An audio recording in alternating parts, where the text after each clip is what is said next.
Jacinda. ഞാൻ തിരുവനന്തപുരം ജില്ലയിലെ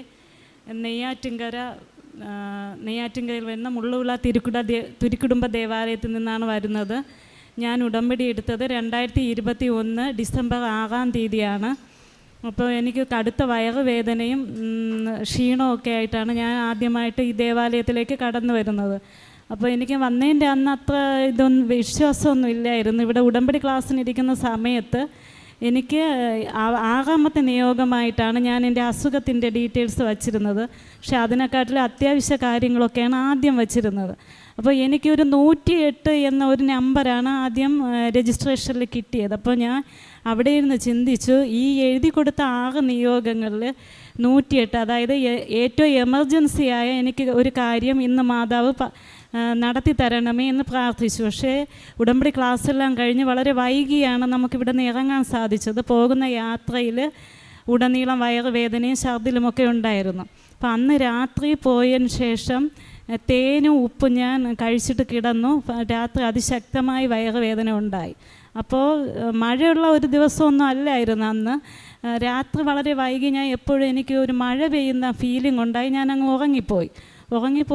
സാധാരണ രാവിലെ എണീക്കുമ്പോഴേ വയറുവേദനയായിട്ടാണ് എണീക്കാറുള്ളത്. അന്ന് രാവിലെ എണീറ്റപ്പോഴും ഒരു തണുത്ത കാലാവസ്ഥ, പുറത്ത് നോക്കിയപ്പോൾ മഴയൊന്നും പെയ്തിട്ടില്ല. അപ്പോൾ എനിക്ക് മനസ്സിലായി എനിക്ക് അസുഖം മാറിയിട്ടുണ്ടെന്ന്. അന്ന് ഞാൻ ഇവിടെ വന്നപ്പോഴത്തേക്കും മരുന്നെല്ലാം എടുത്തിട്ടാണ് വന്നിരുന്നത്. പിന്നെ അന്ന് മുതൽ ഇന്നിപ്പോൾ 1 വർഷം കഴിഞ്ഞു, ഇന്നേ വരെ വയറിൻ്റെ ആ ഇൻഫെക്ഷനോ ഒന്നും വന്നിട്ടില്ല. പിന്നെ രണ്ടാമതായി 7 വർഷത്തിലധികമായി ഞങ്ങൾക്ക് കുടുംബ ഷെയറായിട്ട് ഹസ്ബൻഡിൻ്റെ വക കുറച്ച് വസ്തു ഉണ്ടായിരുന്നു. അപ്പോൾ അത് ഞങ്ങൾക്ക് താമസത്തിന് പറ്റാത്ത രീതിയിൽ വിൽപ്പനയൊന്നും നടക്കാതെ കിടക്കുകയായിരുന്നു.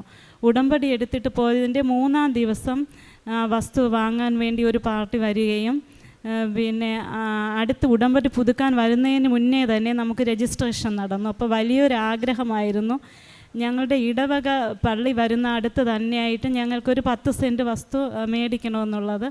അപ്പോൾ ഒരു ഇഷ്ടപ്പെട്ട സ്ഥലത്ത് തന്നെ വസ്തു വാങ്ങാൻ സാധിച്ചു. പിന്നെ 3-ാമത്തെ നിയോഗമായിരുന്നത് മോന് +2 പരീക്ഷയിൽ മൂത്ത മോന് 80% മാർക്ക് ലഭിക്കണമെന്ന് ആഗ്രഹിച്ച് പ്രാർത്ഥിച്ചു. അവന് 86% മാർക്ക് ലഭിച്ചു. നാലാമതായി ഉടമ്പടി കാലയളവിൽ എനിക്ക് 3 പ്രാവശ്യം സമ്പൂർണ്ണ ബൈബിൾ പൂർണ്ണമായി വായിച്ച് തീർക്കുന്നതിന് വേണ്ടി സാധിച്ചു. അടുത്ത നിയോഗം എന്ന് പറയുന്നത് ഇളയ മകന്, അവൻ പഠിക്കാൻ വളരെ മോശമാണ്. അപ്പോൾ ഇളയ മകന് വേണ്ടി ഞാൻ SLC പാസ്സാകാൻ വേണ്ടി പ്രാർത്ഥിച്ചിരുന്നു. ഈ 2022 മാർച്ചിൽ SLC പാസ്സാവുകയും ഫസ്റ്റ് അലോട്ട്മെൻറ്റിന് എന്നെ ഇഷ്ടപ്പെട്ട സബ്ജക്റ്റിന് അഡ്മിഷൻ ലഭിക്കുകയും ചെയ്തു.